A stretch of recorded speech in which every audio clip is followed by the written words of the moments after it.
morning, ma'am. This morning, I will present to you my research proposal entitled Awareness of Elementary School Teachers of Selected Southern Elementary Schools of Puerto Princesa District 2 in administrative cases and its impossible penalties.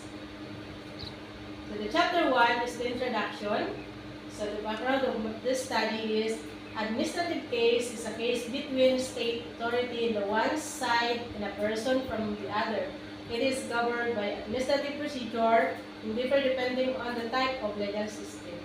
In administrative cases, the objective scope is not punishment of the officer or employee, but the improvement of the public service and the preservation of the public's faith and confidence in our government.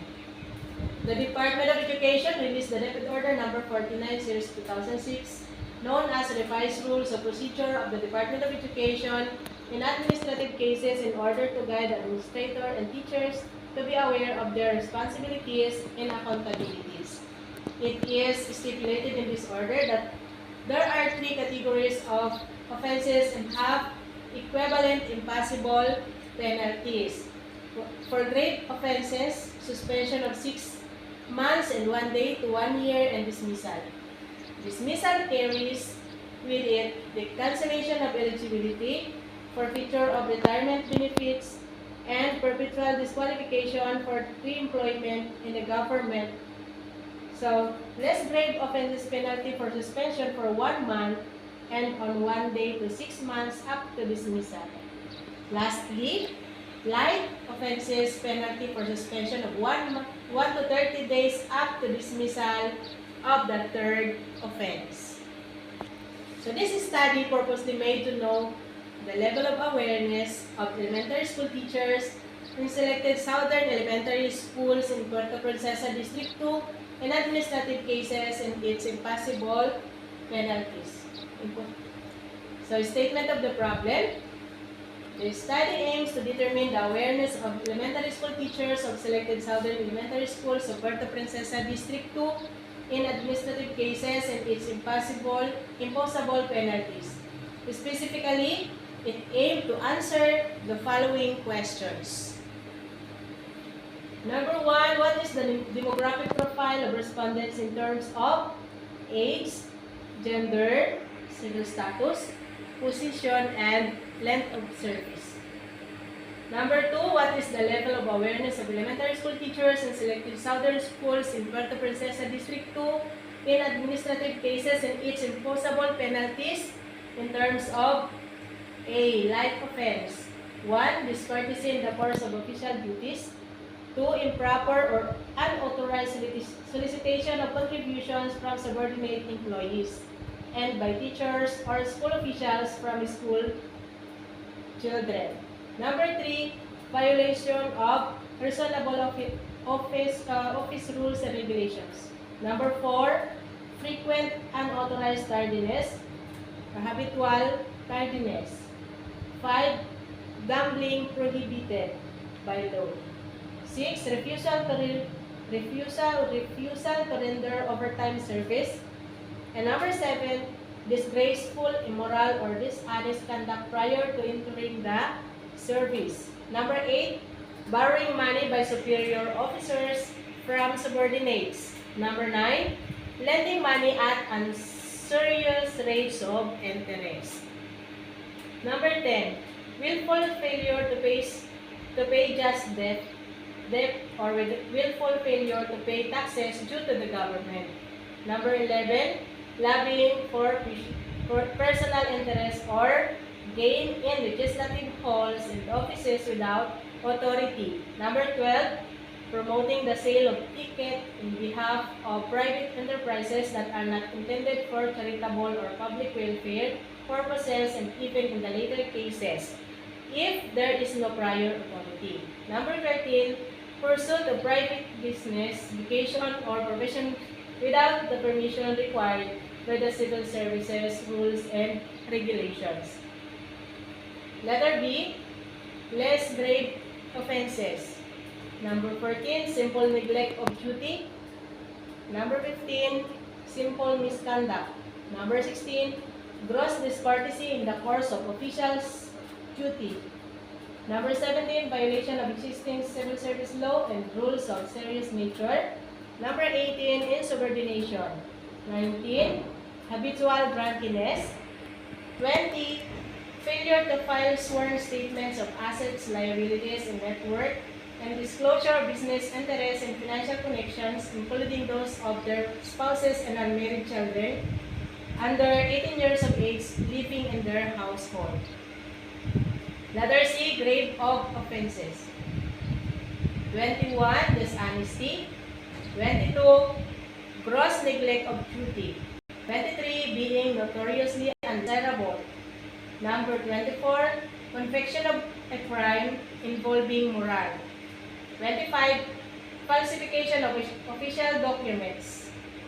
26, physical or mental incapacity or disabilities due to immoral or vicious habits. 27, disloyalty to the Republic of the Philippines and to the Filipino people. 28, oppression. 29, disgraceful and immoral conduct. 30, inefficiency and incompetence in the performance of official duties. 31, frequent unauthorized absences or tardiness in reporting for duty. Looping of frequent unauthorized absences from duties during regular office hours. 32, refusal to perform official duty. 33, gross insubordination. 34, conduct prejudicial to the best interests of the service.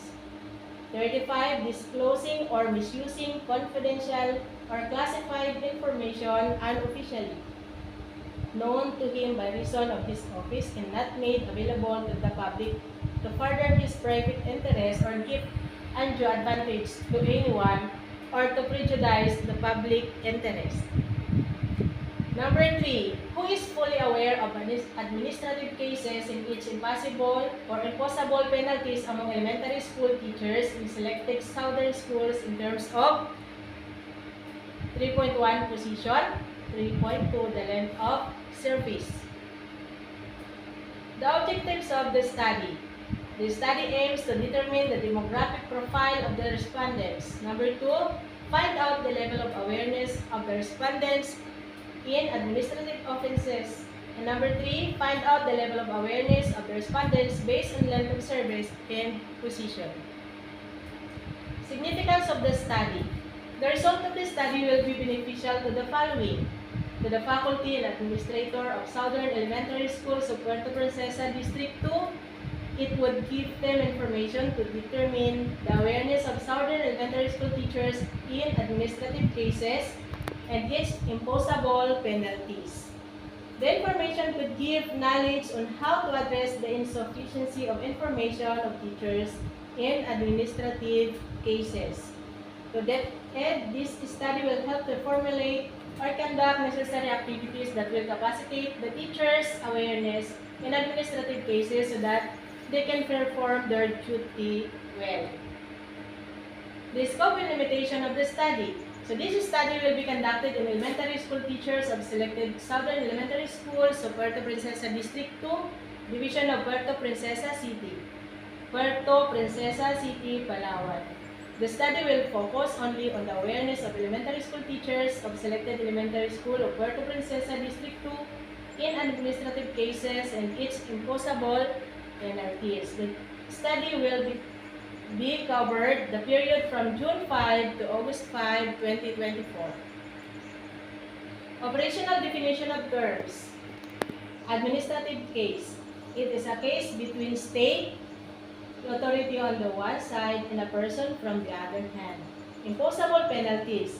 It is the punishable penalties of the administrative offenses. Respondents. They refer to elementary school teachers of selected Southern Elementary Schools of Puerto Princesa District 2 who answer the survey questionnaire. Elementary school teachers, they serve as the respondents of the study. Chapter 2, Review of Related Literature. So, pursuant to 6 Article 9A of 1987 Constitution, the Civil Service Commission in bank may promulgate its own rules concerning pleadings and practices before it or before any offices. Such rules, however, shall not diminish, increase, or modify substantive rights. Likewise, Section 12, Number 2, Chapter 3, Title 1, Subtitle A, Book 5 of the Administrative Code, 1987, Executive Number 292, empowers the Civil Service Commission, among others, to prescribe, amend, and enforce rules and regulations to effectively carry into effect the provisions of the Civil Service Law and the other pertinent laws, which includes the procedure and administrative cases in civil service. According to Pierre Leyland and Terry Woods, Administrative Law 4th edition, administrative law embodies general principles and applicable to the exercise of the powers and duties and authorities in order to ensure that the myriad and discretionary powers available to the executive conform basic standards of legality and fairness. The ostensible purpose of these principles is to ensure that there is accountability in exercising of power in the public domain, as well as the observance of the rule of law. Meanwhile, Code of Conduct and Employee Discipline, Chapter 9 of Administrative Manual of the LBP Leasing Corporation states that it is the policy of the LBP Leasing Corporation to ensure the maintenance of administrative discipline among its officers and employees based on the principle that discipline is the fundamental to its success as an organization and as a business concern. So, Chapter 3, the methodology. Local of the study. So the study will be conducted from June 5 to August 5, 2024 at selected Southern Elementary Schools of Puerto Princesa, District 2, Division of Puerto Princesa City. Research design. So a descriptive research design, specifically the survey method, will be used in the study. Respondents of the study. The respondents of the study will be the 50 elementary school teachers of selected Southern Elementary Schools of Puerto Princesa, District 2, Division of Puerto Princesa City. Sampling procedure. The researchers will use the convenient sampling. The research instrument. The researchers will develop survey questionnaire in gathering the data. It is composed of the following parts. Part 1, demographic profile, and Part 2, administrative offenses with corresponding response of level of awareness, the fully aware, aware, less aware, and not aware. Procedure for data collection. A survey questionnaire was administered to 50 elementary school teachers of selected elementary schools in Puerto Princesa District 2. The respondents will make to rate according to the following rating scales. FA, fully aware, A, aware, LA, less aware, and NA, not aware. So each response has equivalent point as follows. Numerical rating.